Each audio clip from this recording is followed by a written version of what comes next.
भगवान विष्णु ही इस सृष्टि के पालनहार हैं और भगवान शिव को सृष्टि का संहारक माना जाता है। ये दोनों ही सर्वशक्तिमान हैं और माना जाता है कि दोनों ही एक दूसरे के परम भक्त हैं। लेकिन क्या आपने कभी सुना है कि भगवान विष्णु और भगवान शिव के बीच एक भयंकर युद्ध हुआ था? बहुत ही कम लोगों को ये बात पता है। इन दोनों के बीच भी एक भयंकर युद्ध हुआ था। तो फिर यह युद्ध कितने दिनों तक चला था?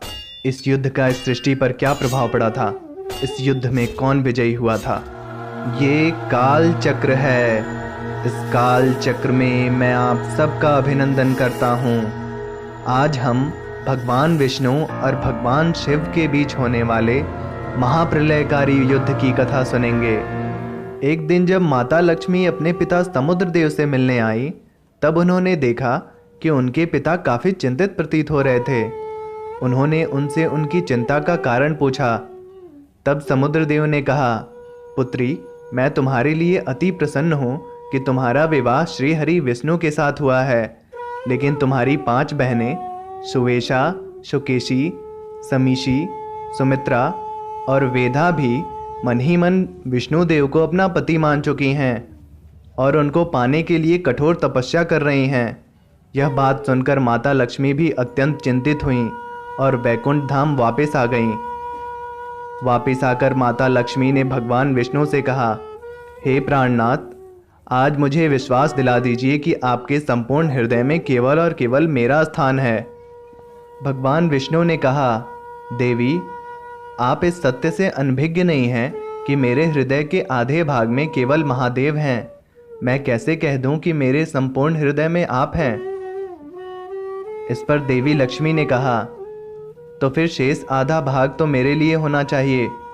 भगवान विष्णु ने कहा, देवी, मैं जगत का पालनहार हूँ। शेष आधे भाग में मेरे अनेक भक्त जो मुझे प्रिय हैं, ये संसार जो मुझे प्रिय है, ये सब भी मेरे हृदय के आधे भाग में आपके साथ रहते हैं। देवी लक्ष्मी ने कहा, ये संसार मुझे भी प्रिय है स्वामी, किंतु मेरे हृदय में केवल आप हैं। मुझे आपका प्रेम संपूर्ण रूप से ही चाहिए। यदि ये संभव नहीं तो आप मुझे अपने हृदय से निकाल दीजिए। यहाँ दूसरी तरफ देवी लक्ष्मी की 5 बहनें तपस्या में सफल हुईं और भगवान विष्णु ने पाताल लोक आकर उन्हें दर्शन दिया और उनसे मनवांछित वरदान मांगने को कहा। तब उन 5 बहनों ने यह मांगा कि भगवान, आप हम 5 बहनों की पति बन जाएं और अपनी सारी स्मृतियों को भूलकर, इस संसार को भुलाकर उनके साथ ही पाताल लोक में वास करें। भगवान विष्णु ने उन्हें तथास्तु कहा और उनके साथ ही पाताल लोक में वास करने लगे। भगवान विष्णु के पाताल लोक चले जाने से संसार का संतुलन बिगड़ने लगा। माता लक्ष्मी भी बहुत व्याकुल हो गईं और भगवान शिव के पास गईं। वहाँ माता पार्वती ने उनसे कहा, हे देवी, भगवान विष्णु तो जगत पालक हैं। आप उनसे ये आशा कैसे रख सकती हैं कि उनके संपूर्ण हृदय में केवल आपका ही स्थान हो? मेरे पति महादेव के हृदय में भी भगवान विष्णु हैं और उनके समस्त भक्तों के साथ मैं भी हूँ, और मैं इस बात से खुश हूँ कि उनके हृदय में मेरा एक विशेष स्थान है। यह बात सुनकर देवी लक्ष्मी को अपनी भूल का एहसास हुआ। भगवान शिव यह देखकर अत्यंत दुखी हुए और उन्होंने सृष्टि के संतुलन को पुनः स्थापित करने का और भगवान विष्णु को पाताल से वापस लाने का निश्चय लिया। भगवान शिव ने वृषभ अवतार लेकर पाताल लोक पर आक्रमण कर दिया।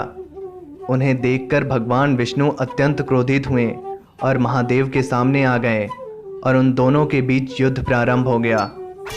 भगवान विष्णु ने महादेव पर अनेकों अस्त्रों से प्रहार करना आरंभ कर दिया। महादेव भी अपने वृषभ स्वरूप में उनके सभी प्रहारों को विफल करते गए।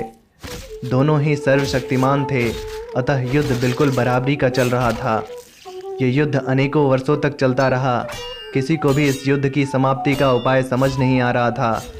भगवान विष्णु का क्रोध इतना बढ़ गया कि उन्होंने अपने नारायण अस्त्र से महादेव के ऊपर प्रहार कर दिया। महादेव ने भी उन पर पाशुपतस्त्र से प्रहार कर दिया। इस कारण दोनों ही एक दूसरे के अस्त्र में बंध गए। यह सब देख गणेश जी माता लक्ष्मी की उन 5 बहनों के पास गए और बोले, भगवान विष्णु और भगवान शिव दोनों ही एक दूसरे के अस्त्रों में बंध गए हैं। यदि भगवान विष्णु की स्मृति वापस नहीं आई तो ये दोनों अनंत काल तक ऐसे ही बंधे रहेंगे और इस समस्त सृष्टि का सर्वनाश हो जाएगा। यह सुनकर पांचों बहनें युद्ध क्षेत्र में आईं और भगवान विष्णु से बोलीं, भगवान विष्णु, हम हमारे सारे वचनों से आपको मुक्त करते हैं। उनके वचनों से मुक्त होते ही भगवान विष्णु की सारी स्मृति वापस आ गई और फिर उन्होंने भगवान शिव को अपने अस्त्रों से मुक्त कर दिया।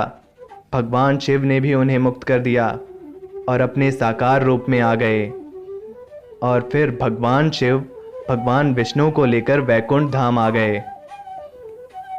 आज का श्लोक ज्ञान।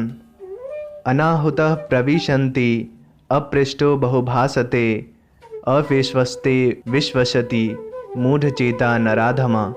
अर्थात बिना बुलाए स्थान पर जाना, बिन पूछे बहुत बोलना, विश्वास नहीं करने लायक व्यक्ति पर विश्वास करना, ये सभी मूर्ख और बुरे लोगों का लक्षण है। अगर आपको हमारी ये प्रेरणादायी पौराणिक कहानी पसंद आई है तो हमारे इस वीडियो को लाइक करें और ऐसी बहुत सारी पौराणिक कहानियाँ जानने के लिए हमारे इस चैनल को जरूर सब्सक्राइब करें। धन्यवाद।